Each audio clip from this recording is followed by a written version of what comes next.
Well, why did God need part of Adam to make Eve when he made Adam from the dust? It's a Bible question from a female listener to the podcast. We don't have her name, but we have her question. Hello, Pastor John. I was just wondering why God chose to do surgery on Adam to remove one of his ribs to craft Eve, when as God, he could have just made Eve entirely from dust, in the same way he made Adam. I am very intrigued by this fact in Genesis and wonder if you have any thoughts to explain why it was done this way and if it carries any particular meaning that he did it in such a way. Thank you.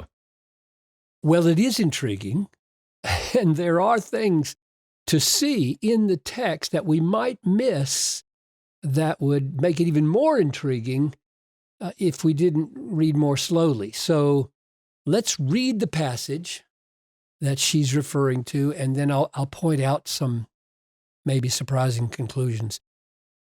Then the Lord God said, I'm reading in Genesis 2, verse 18 to 25. Then the Lord God said, "It is not good that man should be alone." So God is going to finish his creation so as to make it completely good. That's the setup at the beginning of the paragraph. I'm going to make this completely good. It's not yet finished. I will make him a helper fit for him. That word fit means suitable, proper, corresponding to. Verse 19. Now, out of the ground, the Lord God had formed every beast. And I think it's important to notice that he's looking for a helper fit for Adam to complete his creation. And he starts by making from the ground animals of the field and every bird of the heavens, and he brought them to the man. That phrase is going to turn up again when he says he brought the woman to the man. So hang on to that. To see what he would call them. So the man's going to name these animals in order to discern their nature, which means their fitness for being a suitable counterpart to him. And he's going to wind up naming this woman as well. So we got this parallel between, let's start with the animals and see what happens, and then move from there. And whatever the man called every living creature, that was his name, its name. The man names the beast, discerning its nature, its fitness to be his partner. The man gave names to all the livestock, to the birds of the heavens, and to the beasts of the field. But for Adam, there was not found a helper fit for him, the text says.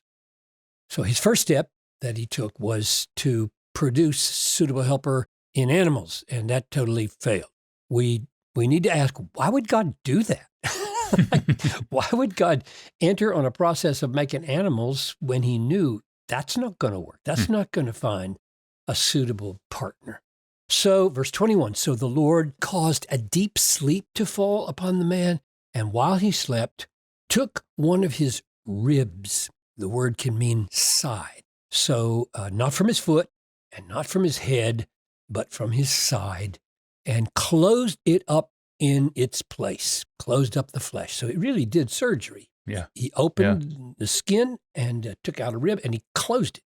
And the rib that the Lord had taken from the man, he made, literally he built, into a woman and brought her to the man, just like it says he had brought the animals to the man. And then the man said, "This, at last, is bone of my bones and flesh of my flesh. She shall be called," and that's a reference back to the naming of the animals. So I've found now an essence, a reality, a character, a being like me. She shall be called woman because she was taken out of man.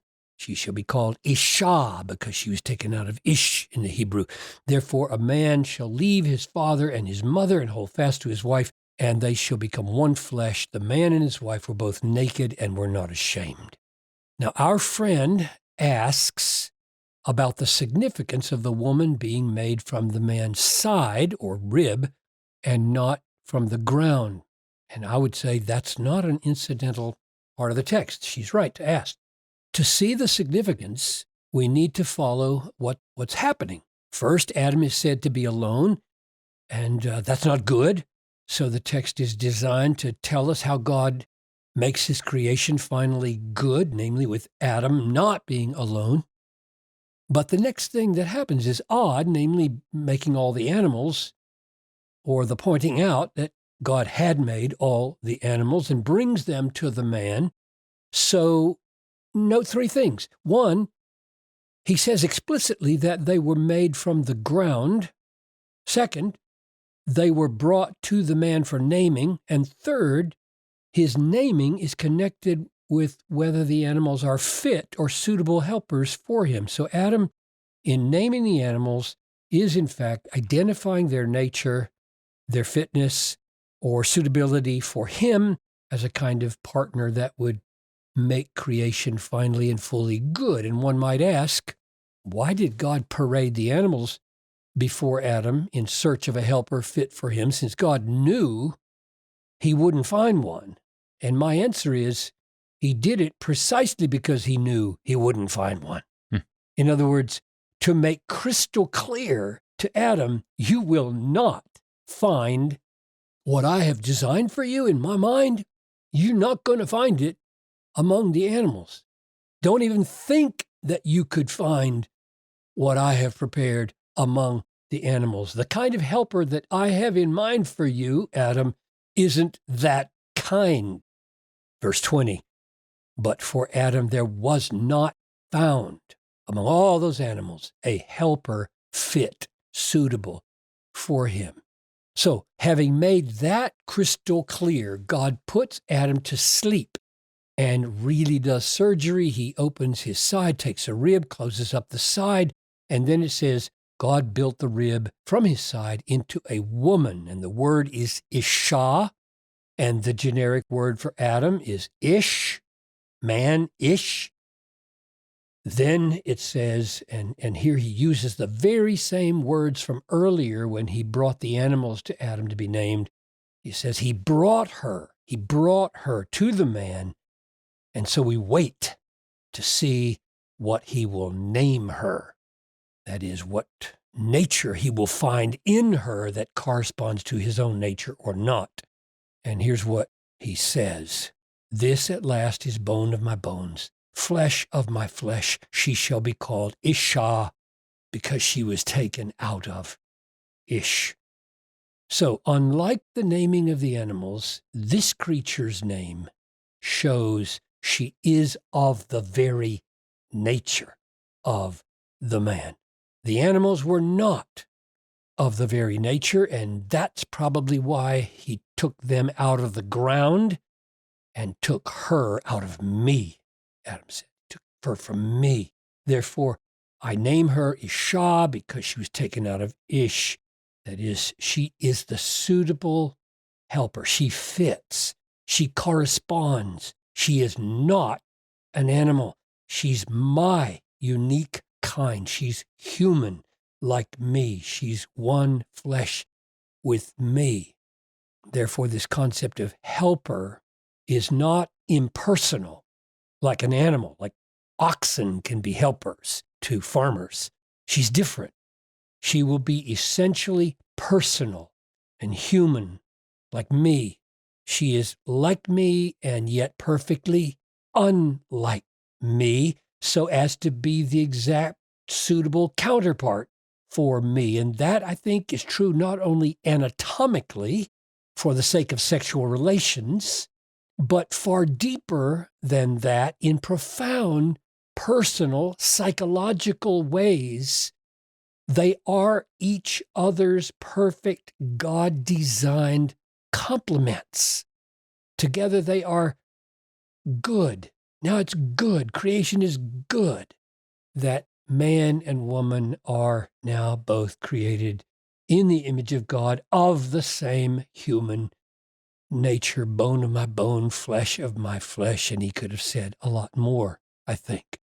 Then the next verse takes this complementary, perfect correspondence into marriage and says this, therefore, because they were made bone of bone and flesh of flesh, therefore this profound oneness of nature is going to be found in marriage. Therefore, a man shall leave his father and his mother, hold fast to his wife, they shall become one flesh. So he just said, she is bone of my bone, flesh of my flesh.